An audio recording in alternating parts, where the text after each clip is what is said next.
श्री वैभव लक्ष्मी व्रत कथा। धन धान्य सुख शांति और ऐश्वर्य प्रदान करने वाले पूजन विधान तथा चमत्कारी असली प्राचीन व्रत कथा। जय श्री वैभव लक्ष्मी माँ। माँ लक्ष्मी को प्रसन्न करने वाला अद्भुत चमत्कारिक सुख संपत्ति और शांति देने वाला सर्व सिद्धिदायक श्री यंत्रम। जय श्री यंत्रम। श्री धन लक्ष्मी माँ जगत कल्याण करने वाली, सबकी झोलियां भरने वाली, मेरा भी कल्याण करे। श्री गज लक्ष्मी माँ जगत कल्याण करने वाली, सबकी झोलियां भरने वाली, मेरा भी कल्याण करे। श्री आदि लक्ष्मी माँ जगत कल्याण करने वाली, सबकी झोलियां भरने वाली, मेरा भी कल्याण करे। श्री विजय लक्ष्मी माँ जगत कल्याण करने वाली, सबकी झोलियां भरने वाली, मेरा भी कल्याण करे।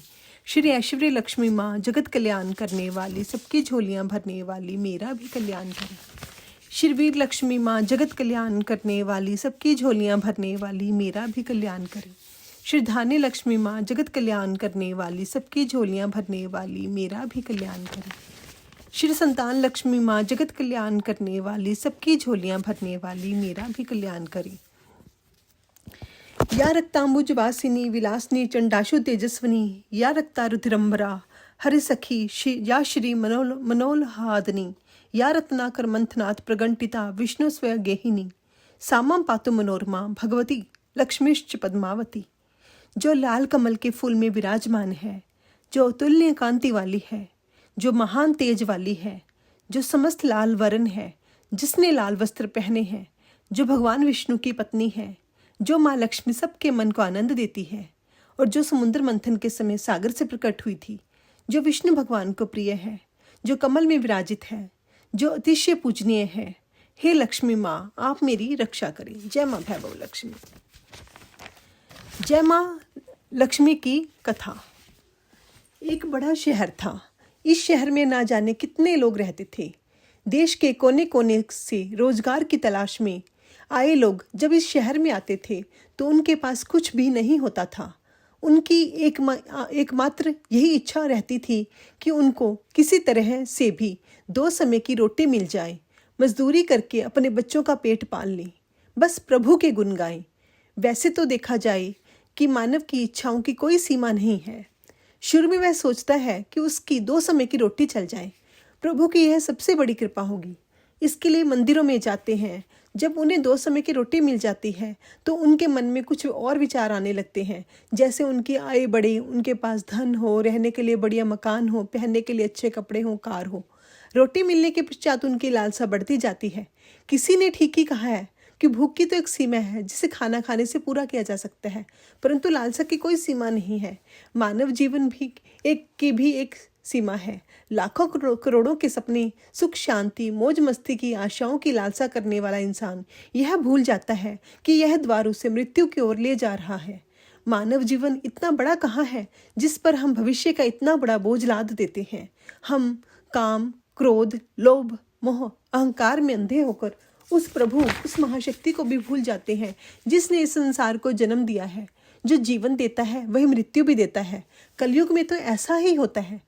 पाप की परछाइयां लंबी और गहरी होनी शुरू हो जाती हैं। धर्म व्यापार बन जाता है। अधर्मी खूब फलते फूलते हैं। इस बड़े शहर में तो धर्म कर्म अधर्म अधिक था। इसी शहर के एक मोहल्ले में राधा और गोपाल पति पत्नी के रूप में रहते थे। उनका छोटा सा घर था, यानी घर के नाम पर एक कमरा था। उसी में रसोई, उसी में सोना, उसी में खाना पीना, यही था उनका घर। गोपाल किसी मिल में नौकरी करता था। राधा घर का सारा काम काज करती थी। उसने अपने छोटे से घर को इतना साफ सुथरा और सजा कर रखा था कि औरतें अक्सर कहती थी कि घर की सफाई रखना तो कोई राधा बहन से सीखी। यह बात तो राधा भी जानती थी कि इस शहर में अच्छे लोग कम, बुरे अधिक हैं। उसी के अड़ोस पड़ोस में कुछ औरतें ऐसी थी जो दिन भर एक दूसरे की चुगलियां करा करती थी। दूसरों के घर में झांक कर उनकी बुराइयां ढूंढना तो उनका सबसे पहला काम था। अपने घर की भले ही उनको कोई खबर ना हो, पर पूरे मोहल्ले की खबर तो उनके पास यूं रहती थी जैसे मोहल्ले की डायरी लिखने का काम प्रभु ने उन्हें सौंप रखा हो। राधा को उनकी यह बातें अच्छी नहीं लगती थी। पहले तो उसे घर के कामकाज से समय ही नहीं मिल पाता था। दूसरा, पति की सेवा करना उसका धर्म था। पति की लंबी आयु और उन्नति के लिए ईश्वर की उपासना करती। हर मंगलवार को महावीर जी का व्रत पति की चिर आयु के लिए रखती थी। मोहल्ले की चुगलखोर औरतों को राधा की अच्छी आदतें कैसे पसंद आ सकती थी। वे तो यह कहने लगी कि राधा में बड़ी अकड़ है, जो किसी से बात करना पसंद नहीं करती। शायद इसलिए, ना कि वह बड़ी सुंदर है, उसे अपनी सुंदरता पर बड़ा गर्व है। उसे यह नहीं पता कि जिस मोहल्ले में रहते हैं वह सबसे मित्रता करते हैं, उनके साथ मिलकर बैठते हैं। यदि वह किसी के सुख दुख में नहीं जाएगी तो कल को उनके पास कौन आएगा। इन सब की बड़ी बहन राम भजनी थी, जो पूरे मोहल्ले को अपनी उंगलियों पर नचाती थी। बहन राम भजनी ने अपनी ही कीर्तन मंडली बना रखी थी, जो घर घर जाकर कीर्तन करती थी। राधा को ऐसी औरतें बिल्कुल पसंद नहीं थी, जो कीर्तन करते समय भी एक दूसरे की चुगलियां करती हो। यही कारण था कि राधा ने कई बार उनको टोकते हुए कह दिया था, देखो बहन राम भजनी, वैसे तो आपका नाम भजनी है, मैं आपसे हाथ जोड़कर प्रार्थना करती हूँ कि पूजा एवं कीर्तन करते समय किसी की चुगली मत किया करो। किसी की बुराई करने से अच्छा है आप उस समय प्रभु का नाम लें, इससे आपका जीवन भी सफल होगा, बुराई से भी बच जाओगी। राधा को इतनी बात सुनते ही राम भजन को क्रोध आ गया। क्रोध के मारे उसके चेहरे का रंग लाल हो गया। वह कड़क कर बोली, ओ कल की छोकरी, क्या तू मुझे बताएगी मुझे क्या करना है। अभी शहर में आए हुए 2 साल हुए हैं, गांव का गोबर अभी हाथों से उतरा नहीं, हम शहर वालों को अकल सिखाने लगी है। गवार कही कि देखो बहन, मैं गवार हूँ या कुछ और, मैं प्रभु भक्ति में पूरा विश्वास रखती हूँ। मैं ये अच्छी तरह जानती हूँ कि भक्ति में ही शक्ति है। भक्ति ढोलकियाँ चिमटे बजाने से नहीं, बल्कि सत्य के पथ पर चलने से होती है। ईश्वर का यही सिद्धांत है, यही शिक्षा है, किसी का बुरा मत करो। मैं तो हर जीवात्मा में रहता हूँ, तुम मेरी तलाश में क्यों भटक रहे हो। यदि तुम सत्य और विश्वास का सहारा लेकर अपनी आत्मा में मुझे तलाश करोगे तो मैं तुम्हें अवश्य मिलूंगा। इस बात को सुनकर वह राम भजनी, उसके साथी सब मिलकर राधा का मजाक उड़ाने लगी। राधा जानती थी ये लोग पाप करने वाले हैं, इनकी पूजा तो केवल ढोंग है, दिखावा है, इनके मन काले हैं, खोटे हैं, इनसे अधिक बोलने का कोई लाभ नहीं। इनकी कीर्तन मंडली खूब धन कमा लेती है, ईश्वर के नाम पर व्यापार, दुर्गा के नाम पर लूट, छी छी छी। घिन होने लगी थी राधा को इन सब से। उसने अपने घर में पूजा पाठ करना शुरू कर दिया, इन लोगों से दूर रहने लगी।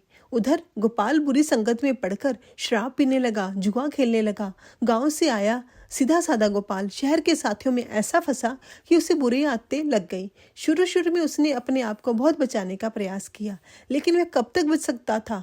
एक मजदूर का वेतन ही कितना होता है, सारा महीना मेहनत करने पर जो उन्हें कुछ मिलता उससे वह घर की 2 समय की रोटी ही चल पाती थी। लेकिन मकान का किराया, दुनियादारी, कपड़े लत्ते, यह सब बड़ी मुश्किल से चलता था। लेकिन जब यह इस वेतन से शराब पी जाए, चरस गांजा पिया जाए, जुआ खेला जाए तो घर कैसे चलेगा। राधा बेचारी बहुत दुखी हुई, अंदर ही अंदर घुलने लगी। पति को क्षमा मना करती तो उल्टे उसे मार पड़ती, गालियां सुनने को मिलती। घर में आकर वह इतना हल्ला करता कि लोगों को उनका मजाक उड़ाने का मौका मिलता। वे अंदर ही अंदर टूटने लगी थी, हर समय उदास रहने लगी। अपने मन की आग को शांत करने के लिए आंसू बहाती रहती। इस प्रदेश में उसका कौन था जो उसे सहारा देता। वह तो अकेली पड़ गई। माँ दुर्गा ही उसे सहारा देगी। माँ लक्ष्मी तो इस घर से रूठ चुकी थी। गोपाल ने घर के बर्तन तक बेच डाले थे। इतने बड़े संकट में भी उसने माँ दुर्गा की उपासना नहीं छोड़ी। उसे पूर्ण विश्वास था कि एक दिन माँ उसके सारे संकट दूर करेगी। एक दिन जब घर में खाने को कुछ नहीं बचा था, वह 2 दिन से भूखी थी। जिस दुकान में खाने पीने का सामान उधार मिलता था, उसने उसे उधार देने से मना कर दिया, क्योंकि उसके पिछले रुपए ही नहीं दिए गए थे। इस युग में तो जिसके पास लक्ष्मी नहीं वह भूखा मर जाएगा। राधा माँ लक्ष्मी के चित्र के आगे हाथ जोड़े रो रही थी। माँ ने उसकी आंखों से टपकते आंसू देख लिए, उसके हृदय का दुख जान लिया। राधा रोई जा रही थी, साथ में वह माँ लक्ष्मी का पूजन भी कर रही थी। माँ लक्ष्मी मुझे बचा लो, मुझे बचा लो, देखो मेरे घर की क्या हालत हो गई। मैं 2 दिन से भूखी हूँ, मेरा पति बिगड़ चुका है। घर में लक्ष्मी जी आप बैठी हैं, परंतु आपका दूसरा स्वरूप जो इस संसार में माया का है, वह संसार में इस घर भी नहीं है। उसके बिना जीवन नहीं। माँ मुझे बचा लो, मुझे बचा लो, माँ मुझे बचा लो। माँ शक्ति दो, माँ शक्ति दो। माँ लक्ष्मी कृपा करो, इस घर को बचा लो माँ, अब आप ही मेरा अंतिम सहारा है। तुमने मुझे ना बचाया तो मैं तुम्हारे चरणों में जान दे दूंगी। मेरा यही अंतिम निर्णय है। यह कहती हुई राधा माँ लक्ष्मी के चित्र के आगे गिर गई। उस समय घंटियां बजने लगी, शंख की आवाज आने लगी। राधा के उदास उदास चेहरे पर अपने आप खुशी की लहर दौड़ पई गई। तभी उसके कानों में जय मां भैरव लक्ष्मी, जय श्री यंत्र आवाज आई। बेटी राधा, तुम्हारी आराधना सफल हो गई। तुमने इतने बड़े संकट में भी मुझसे विश्वास ना छोड़ा, श्रद्धा में कमी ना आने दी, इसलिए मैं तुम पर बहुत प्रसन्न हूँ। राधा, एक तो पतिव्रता धर्म में पूरी उतरी, अपने पति की सेवा में कोई कमी ना रखी। दूसरा, तूने मुझसे विश्वास ना छोड़ा। यह सचमुच तेरी अग्नि परीक्षा ही थी जिसमें तू पूरी उतरी है। हे जगत माता, मैंने आपसे आज तक कुछ नहीं मांगा, परंतु आज मैं मजबूर हो गई हूँ माँ। आज पहली बार आपसे इस बार घर की खुशियाँ मांग रही हूँ माँ। मुझे धनवान बनने की कोई लालसा नहीं, मुझे तो जीने के लिए धन की ज़रूरत है जिससे हम खाना खा सकें। मेरे बिगड़े हुए पति को सुधार दो माँ। जाओ बेटी, अपने को संभालो। मैं तुम्हारी मनोकामना पूरी करने के लिए द्वार खोल रही हूँ। उठो, अपने घर के द्वार खोलो। राधा के अंदर ना जाने कहाँ से अनजानी शक्ति आ गई। वह लक्ष्मी माँ के चरणों से उठकर अपने घर के द्वार की ओर गई तो सामने एक तिलकधारी ब्राह्मण को खड़े पाया। बेटी राधा, जय माँ लक्ष्मी जी बोलो। जय माँ लक्ष्मी जी, राधा ने पूरी शक्ति से कहा। देखो बेटी, मैं माँ लक्ष्मी जी के मंदिर का पुजारी हूँ। माँ के आशीर्वाद से यह 2 बोरी आटा और साथ में दालें, घी, यह सब खाने की सामग्री घर पहुँचाने के आदेश हुए हैं। आप धन्य हैं महाराज, आप धन्य हैं। महालक्ष्मी के पुजारी होने के नाते मैं आपके चरण छूती हूँ। महाराज, आपसे ये प्रार्थना करती हूँ कि मुझे ये संकट से निकालने का उपाय भी बताओ। देखो बेटी, इस माया रूपी संसार में सुख प्राप्त करने के लिए अपने मन को शुद्ध, आत्मा को पवित्र रखना पड़ता है। लक्ष्मी जी को तिजोरी में बंद रखने वाले पापी होते हैं। यदि तुम अपने मन की शांति और घर गृहस्थी चलाने के लिए लक्ष्मी माँ को प्राप्त करना चाहती हो तो लक्ष्मी माँ का व्रत करो। इस व्रत के करने से तुम्हारे सारी मनोकामनाएं पूरी हो जाएंगी, तुम्हारे संकट दूर हो जाएंगे। लेकिन पुजारी जी, इस व्रत की विधि तो बता दो। मैं तो माँ की उपासना बचपन से कर रही हूँ, पर व्रत की विधि नहीं पता। देखो बेटी, लक्ष्मी माँ का व्रत बहुत सरल है। इसे भैरव लक्ष्मी व्रत कहा जाता है। जो प्राणी सच्चे मन से इस व्रत को कर लेता है उसकी सारी मनोकामनाएं पूरी हो जाती हैं, उसे हर प्रकार की सुख संपत्ति मिलती है। इस व्रत को विधि पूर्वक करने से इसका फल मिलता है। जो लोग व्रत की विधि पूर्वक नहीं करते उन्हें फल नहीं मिलता, बल्कि वे अपने मन की शांति खो बैठते हैं। कई पाखंडी और धोखेबाज ये कहते हैं कि सोने के गहने की हल्दी कुमकुम से पूजा करो, बस व्रत हो गया, परंतु ऐसा नहीं है। कोई भी व्रत जब तक अपनी विधि अनुसार ना किया जाए उसका फल शून्य ही मिलता है। यह सब कुछ अपने आप पर निर्भर करता है। वैसे घर में यदि सोना हो तो व्रत रखकर उसकी उपासना जरूर करें।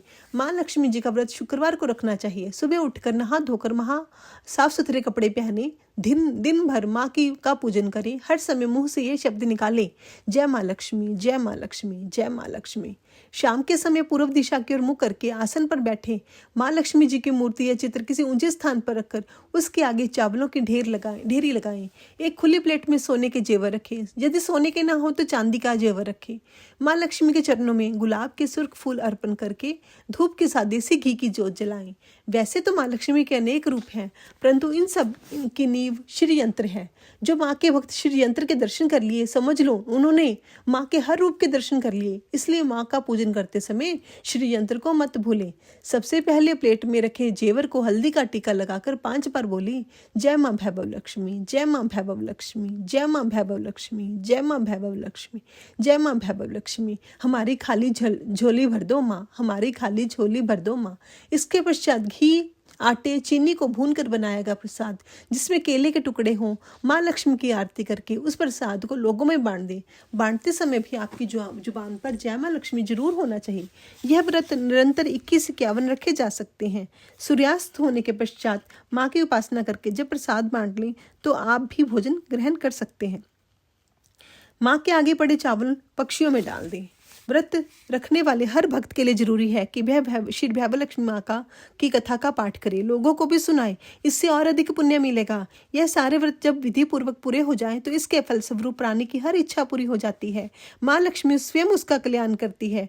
उनके घर में सुख ही सुख मिलते हैं। धन तो आता है, पर जिसके घर में संतान ना हो उनके लिए व्रत वरदान से कम नहीं। जब व्रत संपूर्ण हो रहे हों, 21 या 91 व्रत जब रखें, रखने के बाद उस दिन 7 छोटी बच्चियों को घर बुलाकर उन्हें उनका मनपसंद भोजन खिलाएं। फिर कन्या को चांदी या गिलट का एक सिक्का दक्षिणा में दे। उस दिन माँ लक्ष्मी की श्री भैवलक्ष्मी व्रत कथा की 151 प्रतियां माँ के भक्तों को अपने हाथों से बांटे। यदि अपने इतनी प्रतियों की शक्ति ना हो तो 11 तो अवश्य बांटनी चाहिए।